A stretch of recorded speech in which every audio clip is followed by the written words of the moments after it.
One topic that's rarely talked about in Watch Dogs 1 is the deeper connection between Aiden Pearce and the vigilante network that existed in Chicago before the events of the game even began.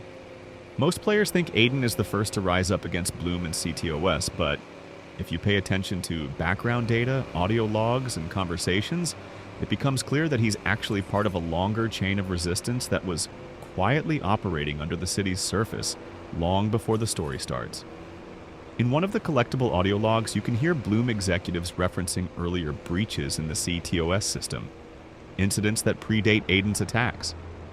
They describe them as amateur intrusions, which suggests there were other hackers and activists already fighting to expose how invasive the system had become. It's never stated outright, but the game implies that DedSec wasn't born overnight. It evolved from the actions of smaller, independent groups and individuals who were testing the boundaries of Blume's control.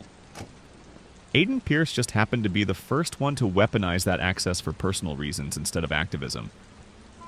What's interesting is how Aiden's rise as the vigilante inspires chaos in this hidden world of hacktivists. You can actually hear news broadcasts and radio chatter mentioning how his actions lead to new copycats, people inspired by what he's doing, but with their own twisted goals.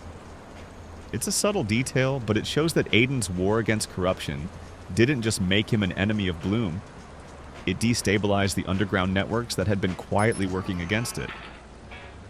The city starts to fracture between those who see him as a hero and those who see him as a reckless criminal, ruining years of quiet work. Another detail that's easy to miss is how Aiden's digital footprint leaves permanent consequences on Chicago's infrastructure. Every blackout, every breach, every piece of data he manipulates is stored somewhere, and Blume uses it to improve CTOS. Essentially, by the end of Watch Dogs 1, Aiden has unintentionally helped the system evolve. It's a paradox.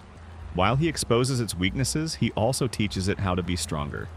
If you listen to Blume's final audio recordings and look closely at the game's ending, you can tell the corporation has learned from everything he did. They adapt, harden security, and make it more invasive, leading directly into the world we see in Watch Dogs 2. What makes this so clever is that Watch Dogs 1 isn't just telling a revenge story. It's showing how individuals with good intentions can still feed the systems they fight against. Aiden doesn't realize that while he's saving his family, he's also paving the way for a smarter, more dangerous version of CTOS.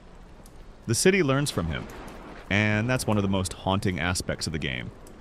The idea that you can't completely destroy a digital system once it's rooted in society.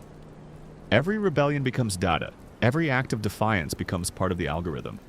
When you step back and think about it, Watch Dogs 1 is less about a hacker taking down a corporation and more about the endless loop between control and resistance.